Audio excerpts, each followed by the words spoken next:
Camp Asia দিয়ে video editing কোর্সে আপনাদেরকে স্বাগতম। আজকের ভিডিওতে আমরা দেখব কিভাবে আপনি টেক্সট এবং টেক্সট ইফেক্ট অ্যাড করবেন। কথা না বাড়িয়ে চলুন শুরু করা যাক। আমরা ক্যাম্প এশিয়াটি ওপেন করে নিব। ওপেন করে ভিডিও ইম্পোর্ট করে নিয়েছি অলরেডি, দেখতেই পাচ্ছেন। আমরা পূর্ববর্তী ভিডিওতে দেখিয়েছি কিভাবে আপনি ভিডিও ইম্পোর্ট করবেন বা পিকচার ইম্পোর্ট করবেন, যেটা নিয়ে আপনি কাজ করতে চান। ইম্পোর্ট করার পরে সেটা আমাদের ফার্স্ট ট্র্যাক এখানে আছে, তো এটা যদি এখানে থাকে, এখন আমাদের এই ভিডিওতে আমরা টেক্সট অ্যাড করতে চাই। বিভিন্ন কারণে বিভিন্ন সময় বিভিন্ন লোয়ার থার্ড বা টেক্সট অ্যাড করার প্রয়োজন পড়ে ভিডিওতে। তো লোয়ার থার্ড কিভাবে তৈরি করবেন, কিভাবে লোয়ার থার্ড ইম্পোর্ট করবেন, এটা আমরা অন্য কোনো ভিডিওতে দেখাবো। আজকে শুধু আমরা দেখাবো টেক্সট কিভাবে অ্যাড করবেন এবং টেক্সট ইফেক্ট কিভাবে দিবেন। আপনি এই যে ইন্টারফেসটা আছে, এখান থেকে আপনি অ্যানোটেশনে ক্লিক করেন। অ্যানোটেশনে ক্লিক করার পরে দেখতেই পাচ্ছেন এখানে সাধারণত বেসিক এইভাবে থাকে। আসার পরে আপনি চাইলে এখান থেকে এখানে বেশ কিছু স্টাইল দেওয়া আছে, যেটার পিছনে ব্যাকগ্রাউন্ড নাই। আপনি দেখতে পাচ্ছেন যে টেক্সটের পিছনে, অর্থাৎ এটা লোড ট্রান্সপারেন্ট। আমরা একটা ইম্পোর্ট করি, এই যে এখানে ঠিক এই স্টাইলে এখানে লেখাগুলি আসবে। এখানে আমরা আমাদের প্রয়োজন মতো লেখাটা দিব। আবার যেই লেখার পিছনে ব্যাকগ্রাউন্ড আছে, যদি এটা নিয়ে আসি, তখন দেখবেন যে এই যে পিছনে ব্যাকগ্রাউন্ড থাকবে, সামনে আমরা একটা লেখা দিতে পারবো। তো আপনার যদি ব্যাকগ্রাউন্ড প্রয়োজন পড়ে, ব্যাকগ্রাউন্ড কালার পরবর্তীতে পরিবর্তন করা যায়। যে এখান থেকে আপনি চাইলে পার্পল কালারের জায়গায় আপনি যে কালার সিলেক্ট করবেন সেই কালারটা হয়ে যাবে। তো এভাবে আমরা দিতে পারি। আবার এখান থেকে দেখেন, যদি অলে ক্লিক করি বেসিকের জায়গায়, তখন এখানে আরো অনেকগুলি স্টাইল, অনেকগুলি ফরম্যাট আমাদের কাছে চলে আসবে। তো আমরা আমাদের প্রয়োজন মতো বা ইচ্ছে মতো এখান থেকে কলারগুলি নিয়ে আমরা ব্যবহার করতে পারি। এখানে যদি আমরা লিখি,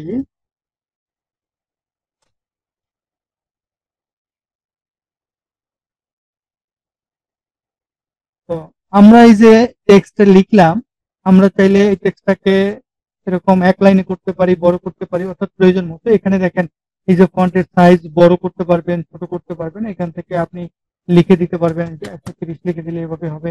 এই যে বর্ডারটা আছে পিঙ্ক কালারের, এই বর্ডারের সাইজটা আপনি চাইলে কমাতে পারেন, চাইলে এটাকে আরো বোল্ড করতে পারেন। এটা সম্পূর্ণ আপনার ইচ্ছার উপরে ডিপেন্ড করবে। আপনার প্রয়োজন অনুযায়ী আপনি এটাকে করতে পারবেন। আবার চাইলে বর্ডার কালারটাকেও আপনি পরিবর্তন করতে পারবেন। এখানে পিঙ্কের জায়গায় যদি আমরা অন্য কালার সিলেক্ট করি, যেই কালারটা আমরা পিক করব ওই কালারটা হয়ে যাবে। তো এই হচ্ছে আমাদের টেক্সট অ্যাড করার বিষয়, যে আমরা কিভাবে একটা টেক্সট অ্যাড করতে পারি। আপনার প্রয়োজন অনুযায়ী আপনি যে কোনো টেক্সট এভাবে অ্যাড করতে পারেন, এবং টেক্সট আপনি চাইলে উপরে সেট করতে পারেন, আবার চাইলে আপনি নিচে সেট করতে পারেন। এটা আপনার ভিডিওর ডিমান্ড অনুযায়ী আপনি এখানে করতে পারেন। এখানে আপনি আপনার প্রয়োজন অনুযায়ী যা লেখা তাই লিখবেন।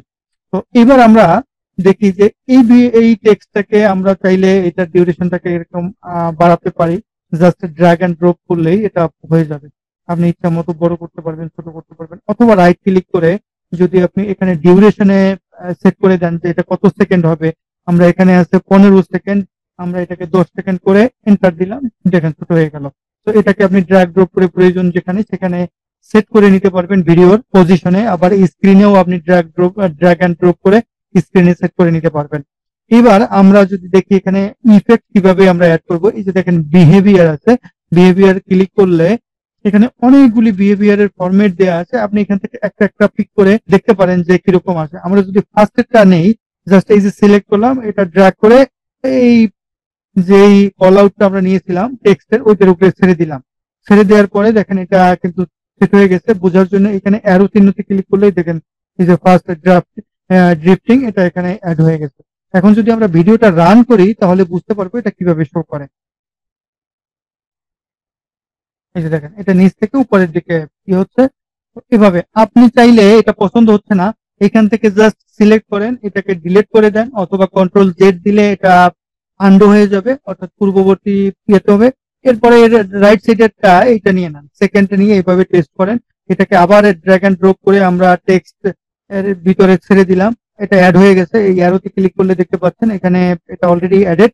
তো আমরা ভিডিওটা আবার শুরু থেকে প্লে করি, প্লে করে দেখি যে এটা কিভাবে শো করে। তো এটা আবার ভিন্নভাবে শো করতেছে। আমরা এটাকে আবার ডিলিট করি, অথবা কন্ট্রোল জেড দিয়ে আন্ডু করি। আমরা আবার এখান থেকে আরেকটা নিয়ে দেখি। তো এই যে আরেকটা নিলাম, আমরা আবার ভিডিওটা শুরু থেকে প্লে করি। তো বুঝতেই পারছেন যে এইভাবে প্রতিটা ভিডিওতে আপনি চাইলে আপনার প্রয়োজন মাফিক টেক্সট এড করতে পারবেন, টেক্সট ডিজাইন করতে পারবেন এবং সেই টেক্সটে বিভিন্ন রকম ইফেক্ট দিতে পারবেন যেটা দিয়ে টেক্সটটা মুভমেন্ট করবে এবং এটা দেখতে অনেকটা ভালো লাগবে বা আই ক্যাচিং হবে। এই ভিডিও এই পর্যন্তই, দেখা হচ্ছে পরবর্তী ভিডিওতে।